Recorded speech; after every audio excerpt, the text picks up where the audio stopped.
Hello everyone, hope you all are doing well. Hope you all are safe at your place. I'm Asha Best. Today I welcome you all in class 8th History, 4th chapter Tribals, Dikus and the Vision of a Golden Age. Dear students, in this chapter we'll learn about tribals and Dikus. Dikus here means outsiders, those who came from Europe, the European officials specially. We'll also talk about the vision that time people had to establish the golden age. We'll talk about the problems that Birsa set out to resolve. We'll also talk about what was happening to the tribal people under the British rule. How did their life change? And there are many more important points which we'll discuss in this chapter. So let's begin. Birsa Munda was born in mid 18th 17th century in a poor family. His family was moving in the search of work since his childhood. He had seen the elder members of the tribes urging the younger members to rebel against the exploitation.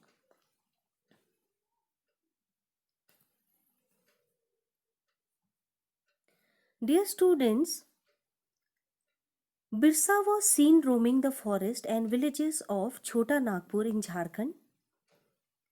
People said that he had magical powers as per people that point of time. He can cure diseases as well as he can increase the production of grains. One more important thing about Birsa that he declared himself as the god and told people that God has appointed him to save people, those who are living nearby him, from the troubles they are facing.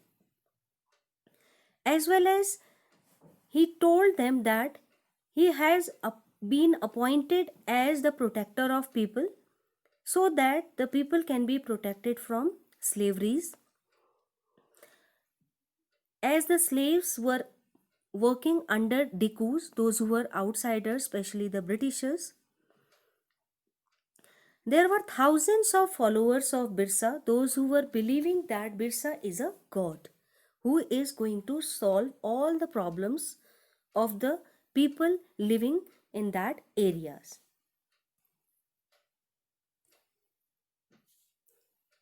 How did tribal groups live? There are many people in our country, those who are living in cities, but at the same time, there are many people, those who are living in forest areas. They are living apart from the cities.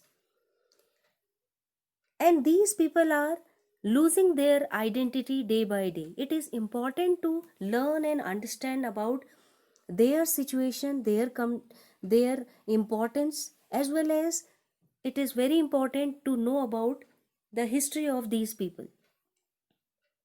By the 19th century, tribal people in different parts of India were involved in variety of activities such as subsistence farming, herding and collection of forest products.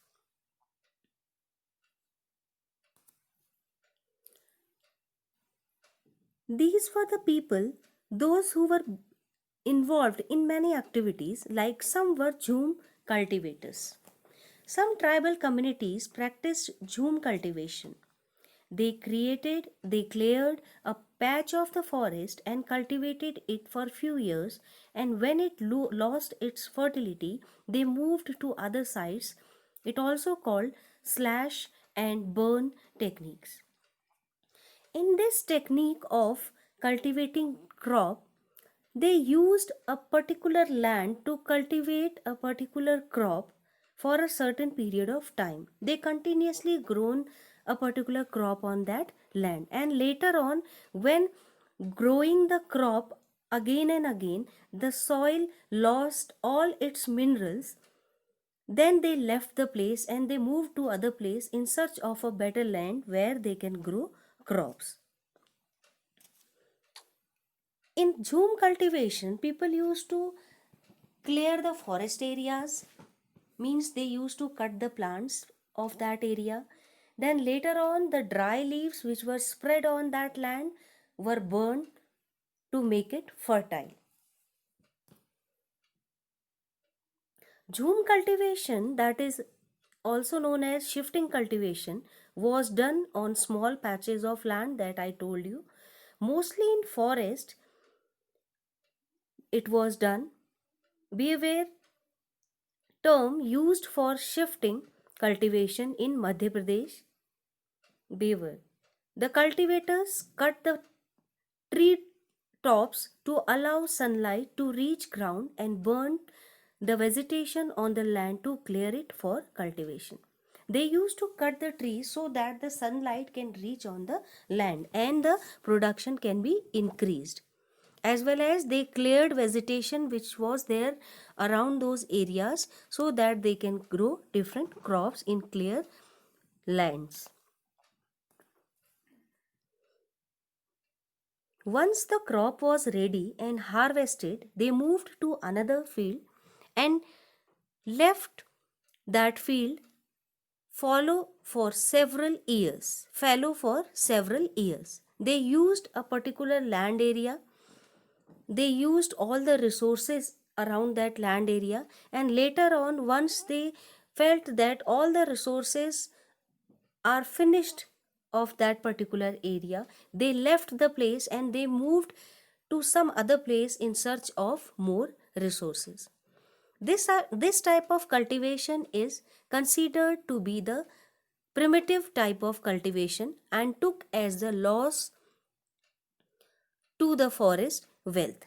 As people were clearing forest areas to do such kind of cultivation, so this cultivation resulted in decrease of forest areas. As people were cutting the plants and trees in a particular forest area so that they can have a better land area to cultivate more and more crop, and it had created a threat to the forest areas. Some of them were hunters and gatherers.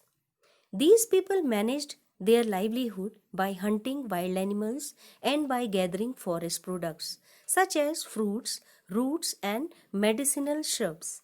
They also sold the forest products in the local markets and supplied sal and mahua flowers. In many regions, tribal groups lived by hunting animals and gathering forest products. Earlier, people used to do that. They used to live nearby the forest areas, like the tribal communities, and they used to kill wild animals for their food, as well as they used to gather many food items and other products from the forest which they used in their daily life. Incorns were hunters and gatherers living in the forest of Odisha. These are the tribal community. This is the tribal community which is living in the which was living in the Odisha state, and they were the hunter gatherers. They used many forest shrubs and herbs for medicinal purpose and sold forest products in the local market. Through this, they made their earning. They used to collect the forest items from the forest, and later on, these items they used to sell in the market. They collected many medicinal plants also from forest, and they used it in their daily life, as well as they sold them in the nearby market to earn their living. Beggars of central India reluctant to do work for others. They were reluctant to do work for others.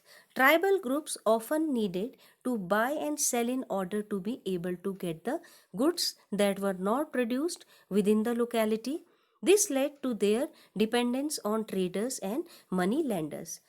This was happening because some of the products were not grown in a particular area. That is why these tribal community people were dependent on other traders so that they can provide them with these articles which are not grown in the nearby areas. So they were dependent on the traders and the money lenders for fulfilling their need and requirements. Herded animals. There were some groups who lived the life of pastoral nomads. They marginated, they migrated from one place to another with the change in season along with their livestock in search of fodder. Some people at that time they were herders. They used to herd animals, different types of animals. They used to live in a certain area and they used to graze their animals in that area. Once the grazing lands were finished, or you can say cleared by their animals, they used to move from one place to another in search of fodder for their animals. Many tribal groups lived by herding and rearing animals and gathering forest produce. They were pastoralists that I discussed you, who moved with their herds of cattle or sheep according to the season.